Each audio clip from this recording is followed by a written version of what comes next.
Water, the liquid that oceans are made of. And it fills endless depths. Only few will venture out into the endless open ocean of this vast underwater world. Most of the ocean inhabitants live in the city, as it were, like human societies. Very close together, with friendly neighbors and nasty co-tenants. While dangerous robbers lurk around at the edge of town.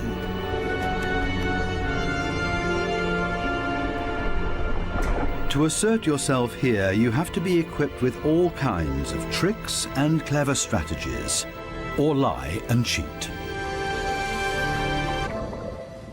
Coral reefs are the largest structures in the world. They're giant submerged metropolises.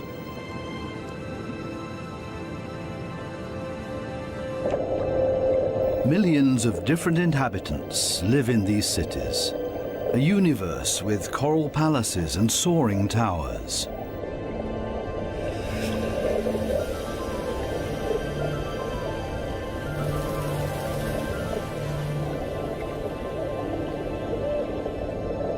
Every neighborhood has a chief.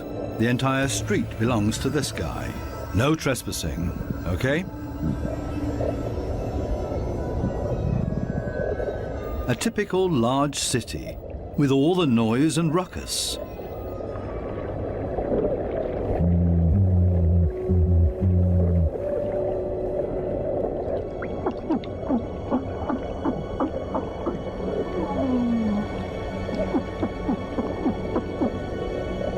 Even this little porcupine fish bleats around. It creates this sound with its swim bladder.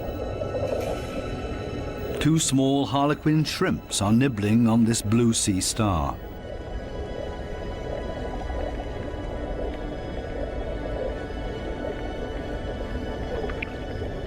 If someone else shows up, he will catch hell.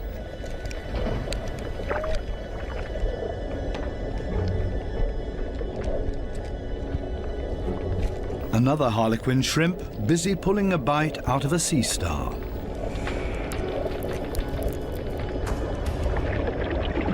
Moray eels in disagreement.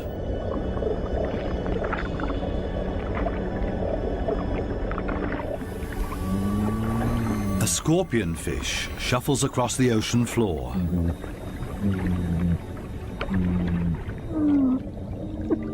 Everything and everybody makes a lot of noise. A boxer crab threatens everybody that comes by, holding two poisonous anemones in its claws. At least the anemone reef looks peaceful. Or does it? The clownfishes are having a huge squabble. Who does this anemone belong to? We can hardly see this fish, but he's easy to hear, a crocodile fish. Does this giant puffer fish hear something?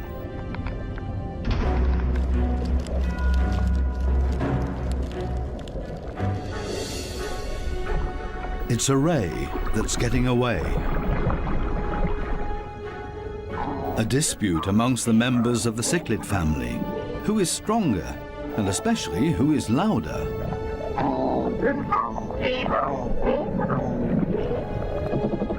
Two Walkman fish are noisily trying to woo a female.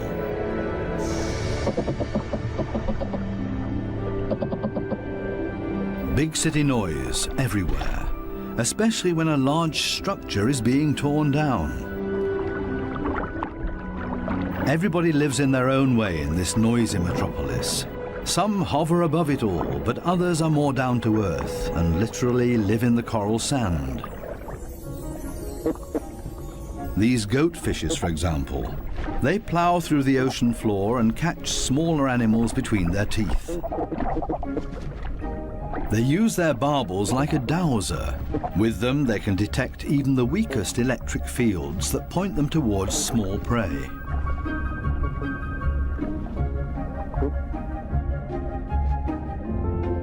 These gobies also dredge through the sand and feed on what they find in there. There's another way of finding prey in the sand. This blue-spotted stingray uses its wings like shovels, and there's always a chance of stealing something. While one works, others just stand by and feed on what's left over, maybe a piece of crab or a mussel. You have to be very familiar with this area to find the best morsels.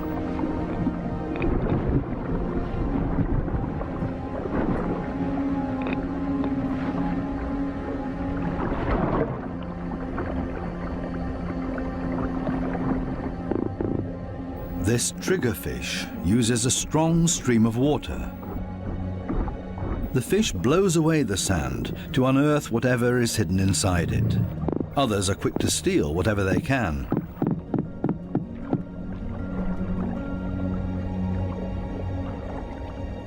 The triggerfish is a commanding fish, and most reef inhabitants are easily intimidated by him, except for these strange visitors that don't seem to show fear. In any case, it's best to cover them up with sand.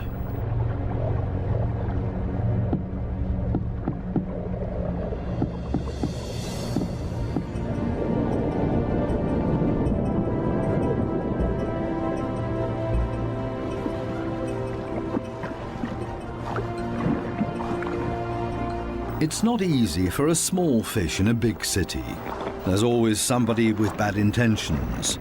And you have to be extra careful not to get swallowed, like these moon wrasses, for example.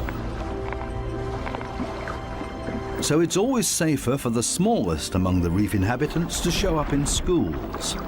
It's difficult to keep an eye out for only one little fish, and as a result the predator often grabs blindly at nothing and comes up empty. To show up in a big mob is always safest. Others are easily distracted at the sight of so much prey all at once. This easygoing giant pufferfish would never have a chance here anyway. Being part of a school of fish is always the best protection from predators. The slow ones are being ignored. No danger here.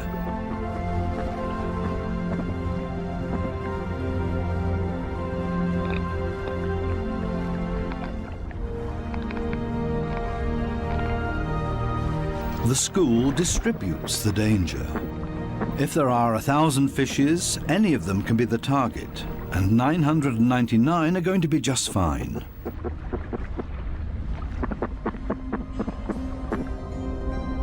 But what about loners, or those that live as a couple?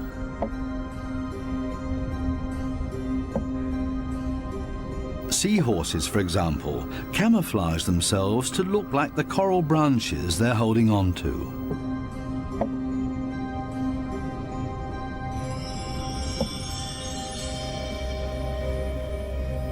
Even more difficult to see. Where is the animal here?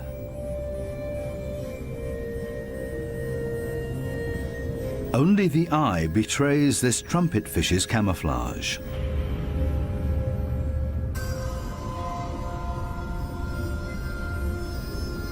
They do everything to not look like themselves.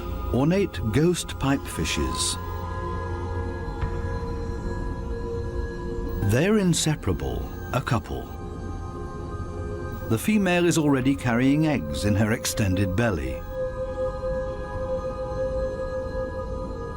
Before long, the male will fertilize her eggs. They are still regular fishes, despite their unique costume. This one looks like torn-off seagrass. The spiny waspfish rocks back and forth in the current.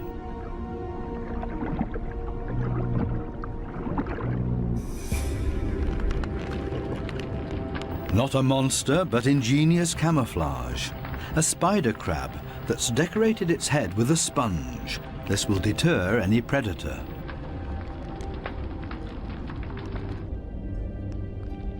Another great camouflage, a barrel decorated with rocks.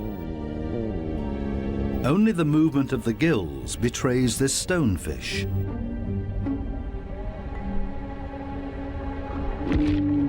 Even a smack with a fin doesn't bother him. The fish knows it will not hurt him. It only shoves him a little further to the side.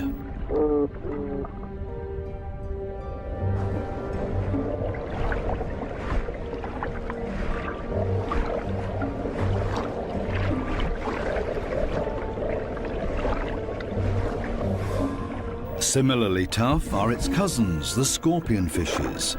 They lie there as if dead, especially when others around them freak out. And even when moray eels fight with lionfishes for food.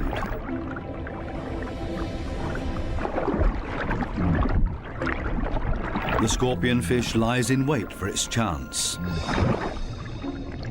and then immediately becomes completely motionless again.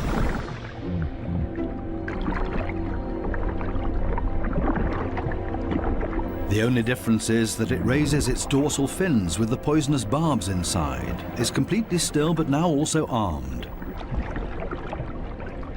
This large anglerfish virtually blends into the background tangle of algae and leaves. Right now, the anglerfish is on high alert. It ejects a large cloud in order to throw off predators. It's not the time to feed or catch anything. Its angling rod is lying flat on the fish's back. The white tip at the end of the rod is used to lure prey. The anglerfish feels threatened by something. Finally, it gives up its camouflage and moves further over, using its fins to float. As soon as the fish retracts the fins, it sinks to the ocean floor. Anglerfishes come in all kinds of shapes and sizes. Their trick is ingenious, using the angling rod as a lure. And every curious little fish becomes dinner. Many animals, including ocean inhabitants, communicate with a mixture of sounds and behavior. Everybody has to look out for their own survival in this metropolis of ocean inhabitants. But it seems maybe not quite everybody does it by themselves. The partner goby has come to an agreement with two pistol shrimps. The goby keeps an eye on things while the shrimps keep maintaining their hole. Larger rocks at the entrance are ideal for securing it.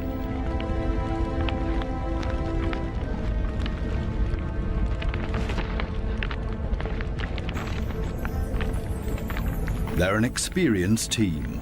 The shrimps keep in constant contact with the goby and even massage the fish's belly. The goby will get nervous without these gestures from the shrimps. The pistol shrimps need a cool and collected bouncer at their entrance.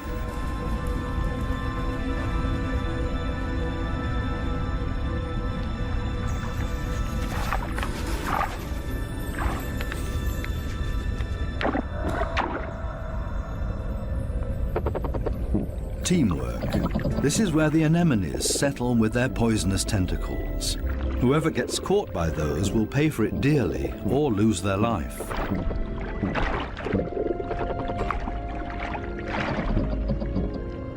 No wonder that there is virtually no one who likes to settle here. The little clownfishes are the only ones that know how to deal with these tentacles. They cover themselves with the slime of the anemone's tentacles and are protected from the poison. The clowns are safe in here, and in return will protect their anemone as well as they can. This seems like a sensible deal. But on occasion, the anemone will pull the tentacles inside its column-shaped body, which means the clownfish's home is gone. When this happens, they panic and look for another anemone that they can hide in for the time being. Unfortunately, this one is already occupied, and the next one as well, and this means having to fight its current owner. There's much to lose for the clowns. Without the anemone, they can't procreate. The clownfishes attach their eggs to the bottom of the column-shaped foot of their anemone, hidden behind the poisonous tentacles.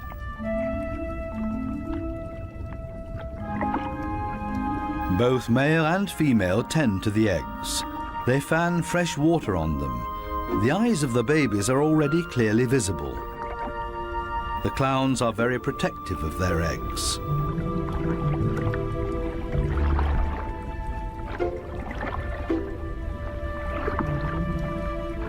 It takes the two of them to protect their offspring, and only in conjunction with the anemone. Everybody in the reef has to take special care of their young. If they don't, it means their species will simply die out. So it's not surprising that everybody gives it their best effort.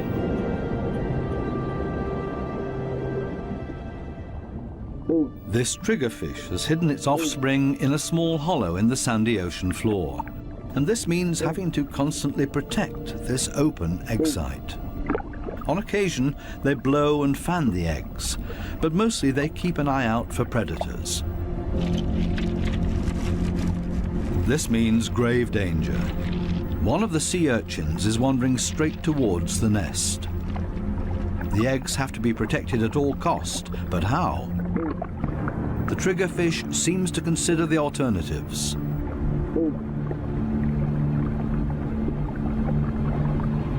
But then it blows and then rams the sea urchin.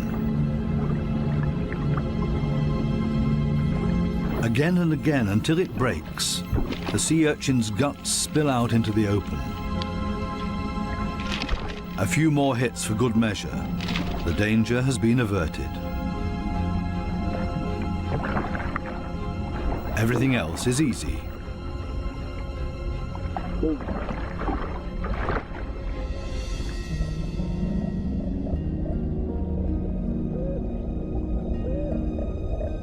Two little damsel fishes cling to a coral branch, a pretty and obviously inseparable pair. They appear to have something important to do. And there it is. The female has been laying eggs and glued them to a coral branch. Over and over again, both of them sweep past the eggs to keep them clean. Two very busy parents in the middle of town. Not far from them, the same kind of damselfish, but this one is feeding on the eggs, not tending to them.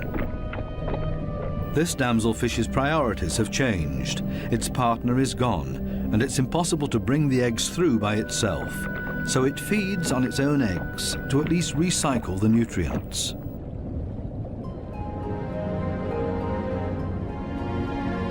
There are many different strategies to give one's offspring a good start. Some are surprisingly easy.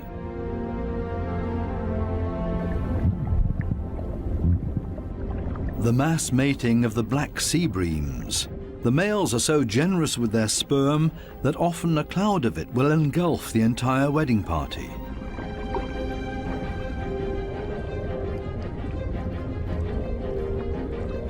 Countless couples and constantly in motion. A predator would have a hard time to find its bearings in this schooling behavior.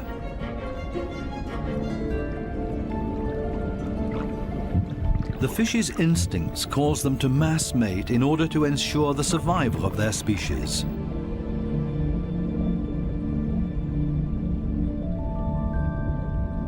Cardinal fishes have their own clever means of child protection.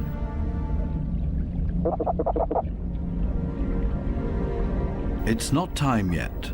The couple are still flirting and courting with each other, going around and around.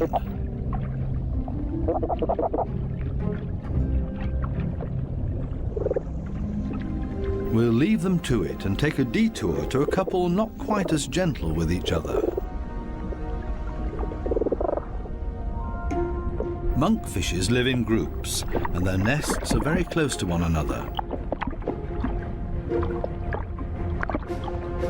As a result, all the fishes are alerted to a predator nearing their nests.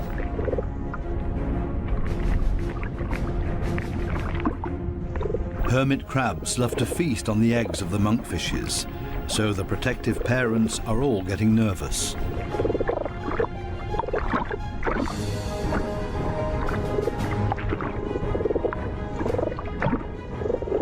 The hermit crab is still far enough away and currently busy with something else. The hermit crab's best defense is its house that it carries around for protection. The patience of the monkfishes is wearing thin.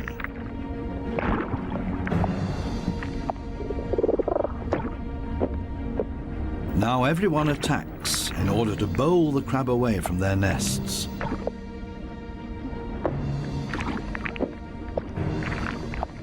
They're clearly telling this hermit crab to take a hike, but they should have stayed with their offspring because there's new danger approaching. A gaggle of rainbow wrasses takes advantage of this unique opportunity and ravages the monkfish nests. The predators are quick, brutal, and in the majority. Most of the monkfish eggs will be devoured. An attack of this kind would never happen to the cardinal fishes because they are mouth brooders and don't have to watch over a nest that's out in the open. The males carry the eggs in their mouths, up to 20,000 of them.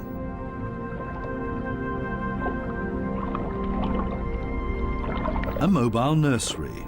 They're safe here in their father's mouth, unless, of course, he gets eaten.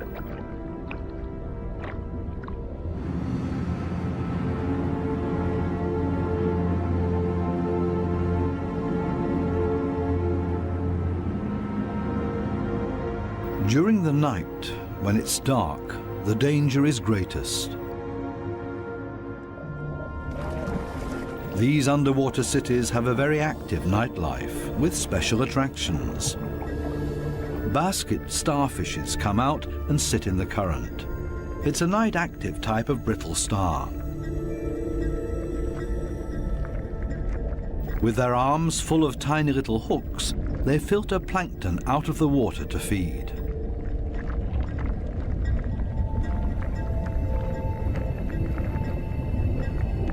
A very elegant feather star. It's on the move to find a better spot to filter plankton.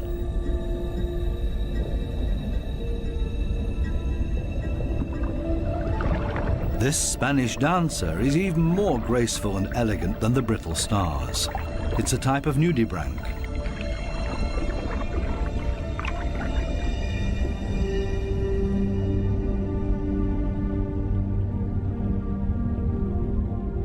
The giant pufferfish is relaxed and spends the night dozing off on the sandy bottom. Others prefer the safety of their quiet bedroom, a surgeonfish. Everybody settles in for the night as comfortably as possible. The parrotfish tucks itself away in its mucus cocoon for protection against predators. Everybody's sleeping arrangements are different. The poor triggerfish has to stand guard by its nest all night long. There's no time to rest.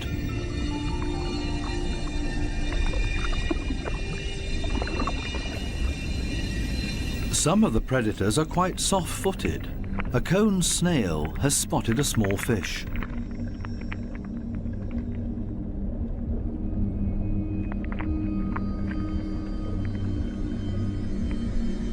The snail is fast, and the prey disappears in the blink of an eye.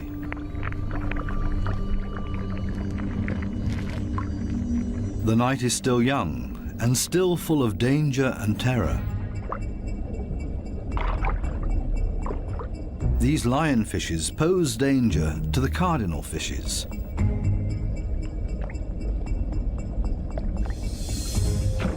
Lionfishes suck in their prey.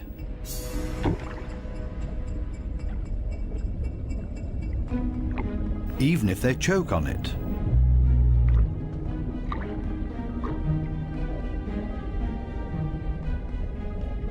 They're hanging around waiting for their chance.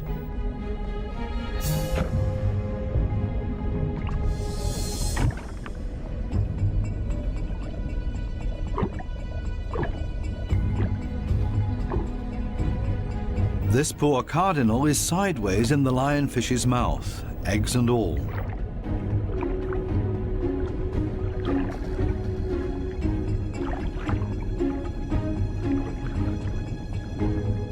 Lionfishes aren't the most elegant predators, with all their attachments and frayed fins.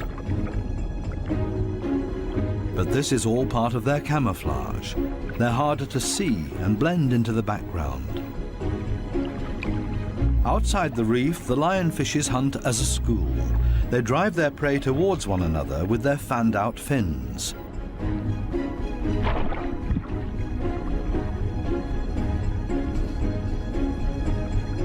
They prefer to attack from above, cornering their prey. This is not a different location, just different light. These special blue lights totally change the appearance of the reef.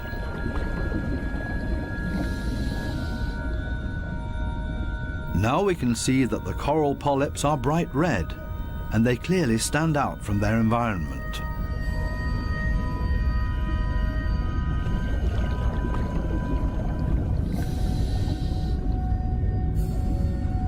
A new and fascinating perspective on the communication of many ocean inhabitants. And suddenly an eruption of sorts.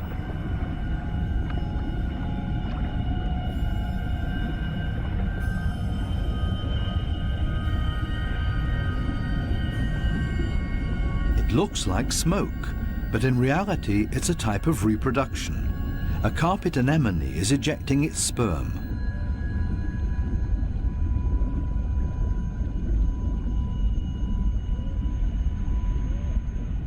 In the blue light, it looks like a dramatic eruption.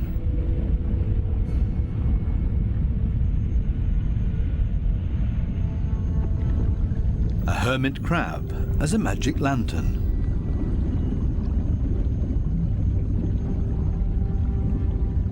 The blue light brings out these colors.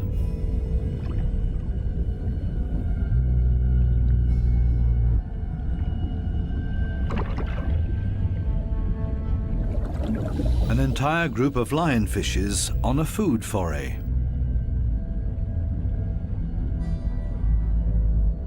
The animals don't seem to know any fear. It seems that they're well aware of the poison they carry in their back spines.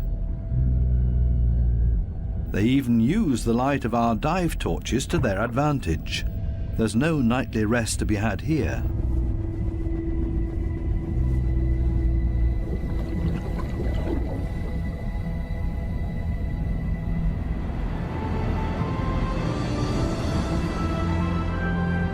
With the first daylight, new life comes into the reef city.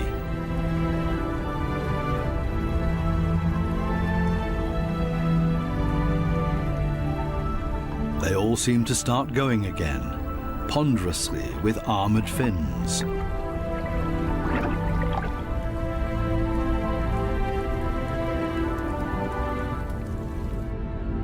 As pedestrians, and as light and quiet as possible.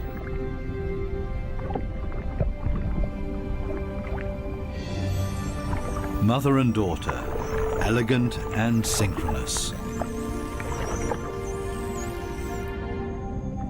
Some have to hustle along on 10 legs. This spider crab runs straight into a brittle star gathering.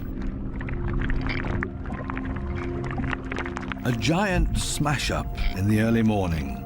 Wildly flopping around, everybody tries to get away.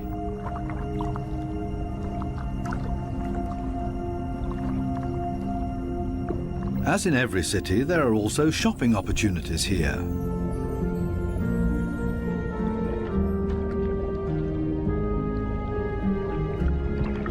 This moray eel knows her shops well. She rushes to her favorite store every morning. The same with this blue-spotted ray. But they haven't opened yet. It leans on one fin as if to say, it's waiting.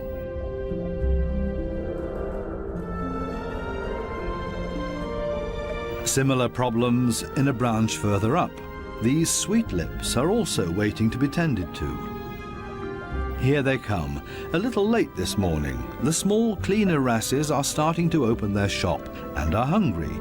They're ready to rid their customers of parasites.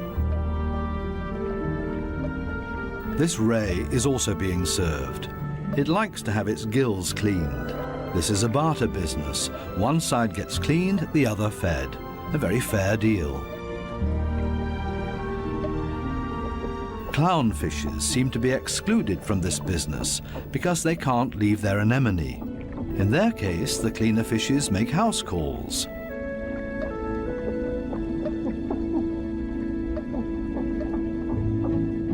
This snake eel is also otherwise engaged, and the cleaner shrimps are also making house calls for him. Finally, it's the moray's turn. It has a lot of nutritious freeloaders on its skin and in its gills.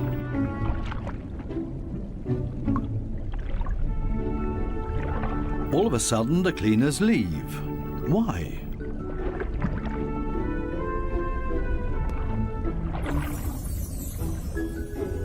This Titan triggerfish is no better off.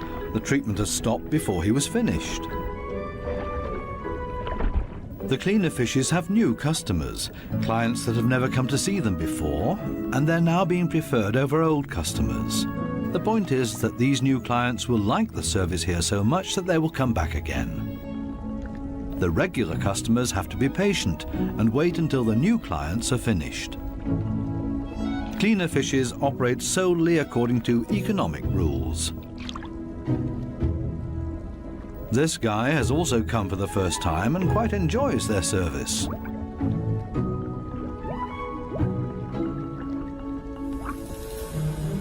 Sometimes it's too much of a good thing, though.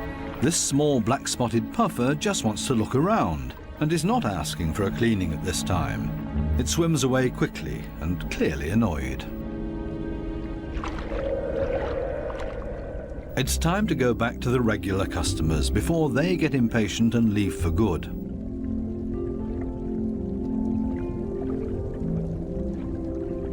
Digging deep where the gills are dirtiest.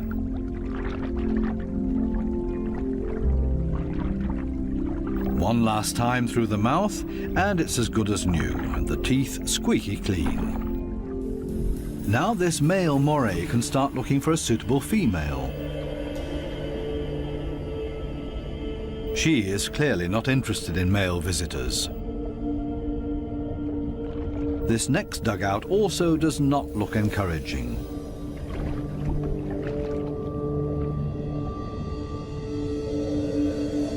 These two have already found each other. A strange pair with a triggerfish as roommate. They seem to get along just fine. It's difficult to cut in as a stranger.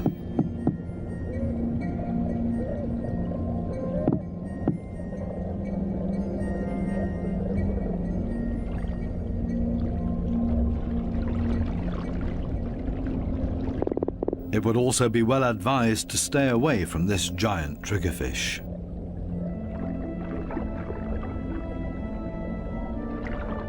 This, on the other hand, might be a different situation. It's important to be patient.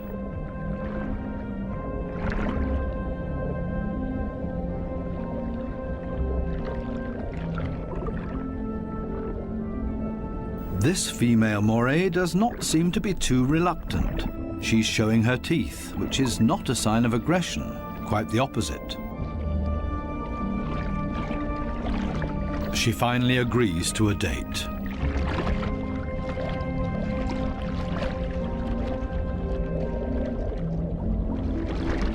The two of them are getting to know each other.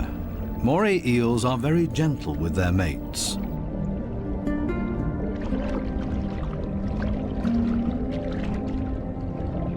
And they're good for another surprise, as partners of a phenomenal hunting party.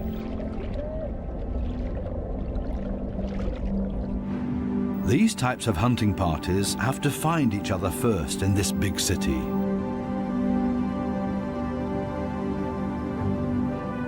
The right place for the moray and her partner. The morays cooperate with the groupers. It's not so far-fetched. The grouper hunts in the open and the moray inside the reef. The moray is able to get in between cracks and crevices that the grouper can't get to. Together, they're a strong team. A grouper that's trying to convince this moray to hunt with him. The grouper signals this to the moray by rocking back and forth and shaking for all it's worth.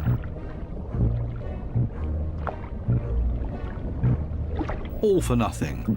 This moray doesn't understand and stays in its cave.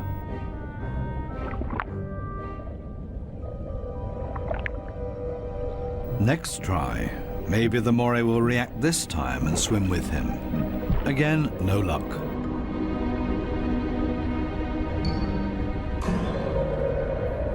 Finally, this moray seems to understand the grouper and is hungry.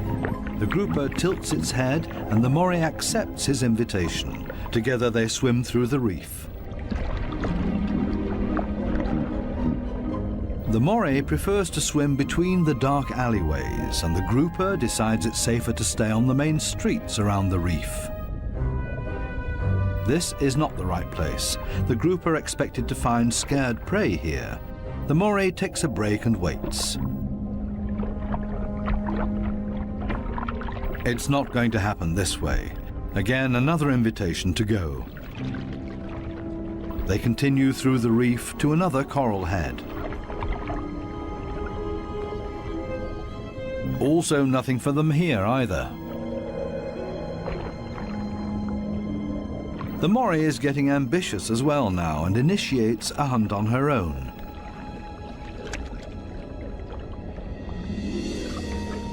She might be better at finding hunting spots. They're successful in this next coral head, and then everything happens very quickly. The fishes are panicked, and both hunters are able to profit from that.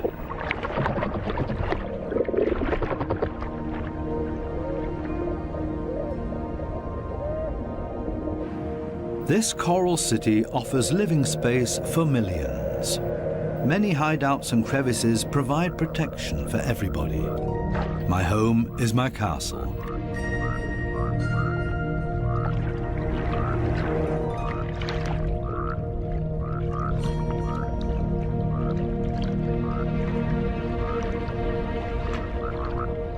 While some escape between sharp corals, others curl up in a ball.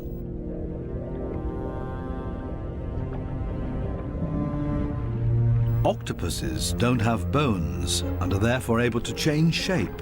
Their homes are usually very tight and space-saving.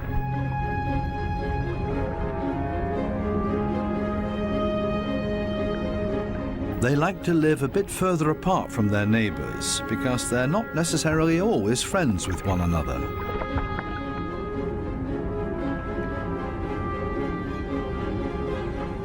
It might be best to put up a wall of stones between them.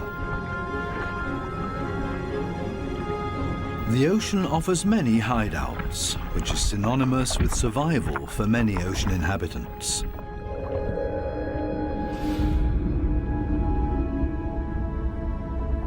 There can also be hideouts that nature never intended to be there. Such as this giant wreck, 240 feet deep.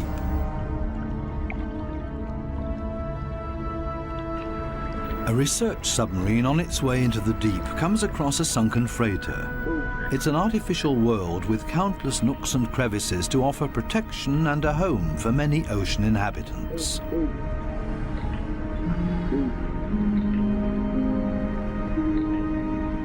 The wreck has long been overgrown with all kinds of sea life. The side of the hull has become a living wall made of corals and sponges.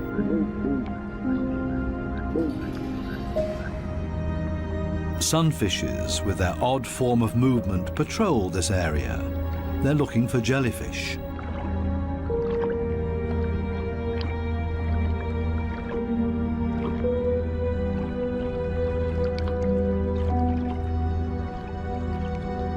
In steerage, where the current is strongest, filter feeders have found a new home, such as these sea fan corals. They feed on the tiny plankton particles. A unit that has grown together made of technical, man-made and organic structures. Even the steel anchor has grown a second skin, made of living beings. It offers these delicate creatures a solid structure to grow on. They have all made a comfortable home in this sunken world. Not even the lights of the stub disturb any of the wreck inhabitants. New life has been created out of the tragedy of this sunken ship, the ingenious, life-renewing cycle of nature. The Morays are sharing a home. They seem to be exceptionally friendly towards one another, even with this conger eel as their neighbour.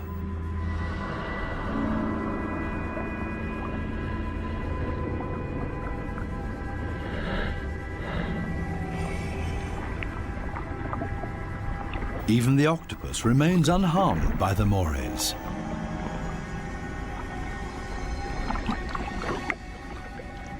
A unique environment made of steel that offers many different opportunities for ocean inhabitants to use it.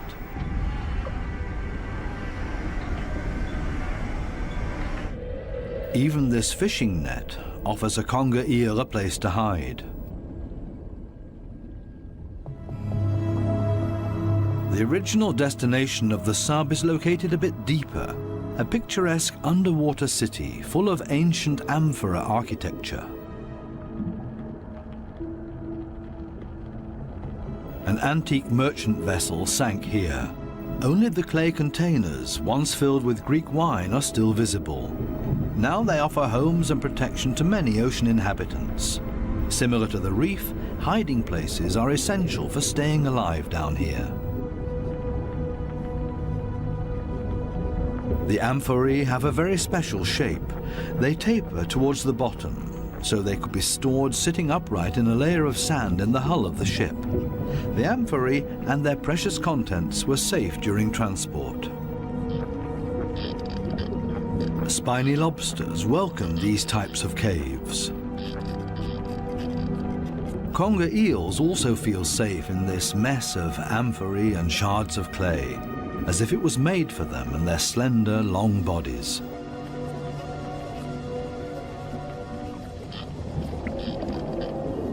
The city of amphorae on the ocean floor provides countless opportunities to observe, disappear, and be unseen.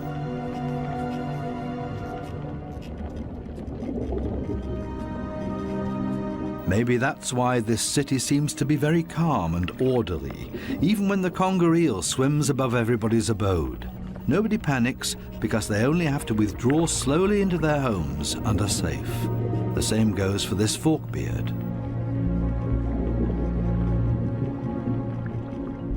The conger eel's only chance to make prey down here is to hide himself and ambush somebody. The sunfishes also don't have much luck feeding here, for the same reasons as the conger eel. On the other side of the globe, the Spencer Gulf in southern Australia. Every year, hundreds of giant cuttlefishes meet up to mate. The rocky seabed offers great holes and caves to hide the eggs.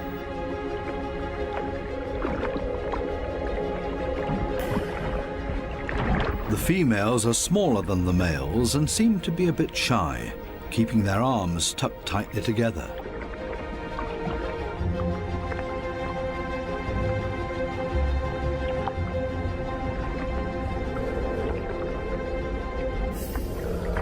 The males, on the other hand, present every bit of themselves openly to impress the females, but also other males that are potential rivals. When the going gets tough, it's always a good idea to hide behind the safety of a cloud of ink.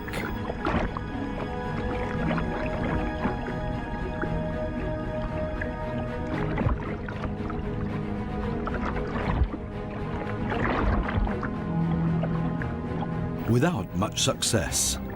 Escape in reverse.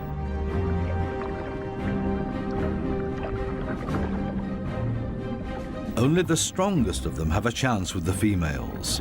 He's a winner and courts his female by changing his color to interesting stripes.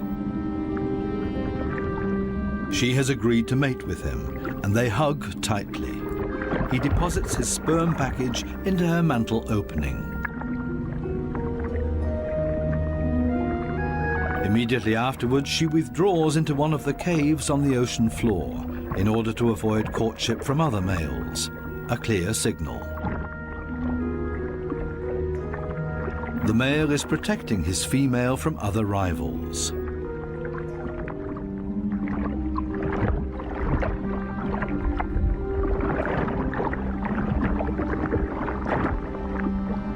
But there's always the unexpected. A so-called sneaker male tries to cut in. This male is much smaller and pretends to be another female by acting like one, very demure and shy.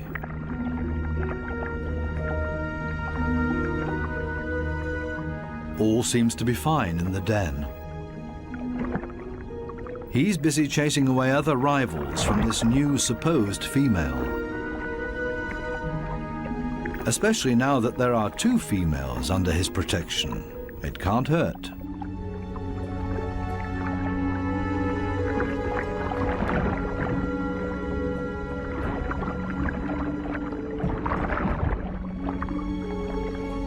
The two supposed females on the bottom below him are getting closer to each other, the sneaker male and the female. They mate in secret, under the protection of the strong male. As soon as the sneaker male is found out, it gets dangerous for him, but he has achieved what he came for and mated with this female. The beatings are nothing compared to the glory of his success. Intelligent strategies and tricks are essential for survival underwater and part of everyday life. A final dive into the magical world of sharks. This spot on a sandbank close to the Bahama Islands has great attraction for these lemon sharks. They come here by the hundreds, and nobody exactly knows why.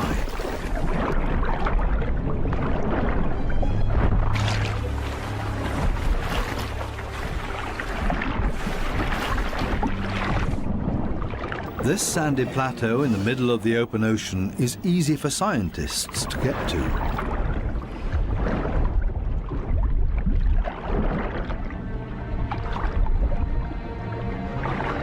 This experiment will show how sharks react to their own reflection.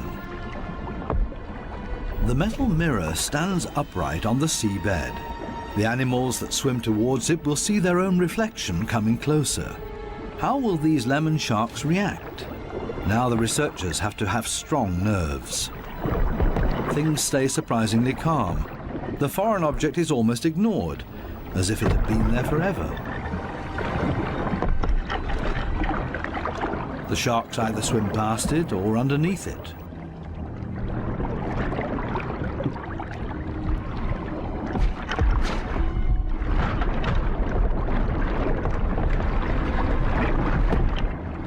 The scientists expected a bit more, and soon the sharks lose all interest in the mirror.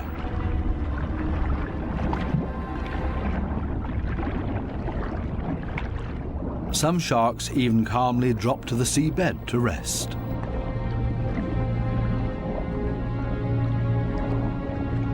The only ones alarmed by this behavior are the remoras that like to keep moving.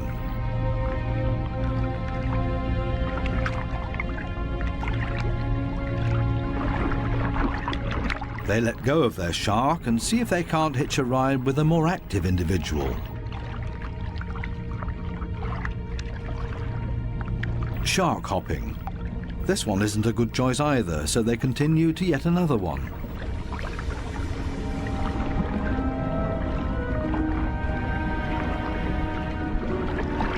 All of a sudden, something happens to the mirror, and the peaceful afternoon on the sandbank changes quickly into the complete opposite. The rope that the mirror is attached to loosens and the mirror falls over.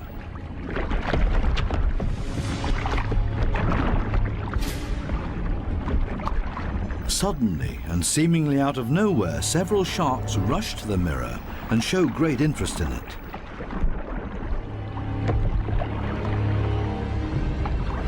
They smell and touch it, and they get more and more excited.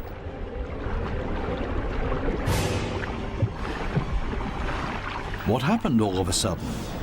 none of the scientists have any idea how to explain this change in behavior. The animals that were calm and collected only a second ago are now completely out of their minds, and the situation quickly escalates into a mass attack on the mirror. Do they mistake their own reflection for an opponent? It's time for the divers to leave because it's not safe anymore. The communication of the ocean inhabitants continues to offer new and exciting insights, though we will probably never fully understand them.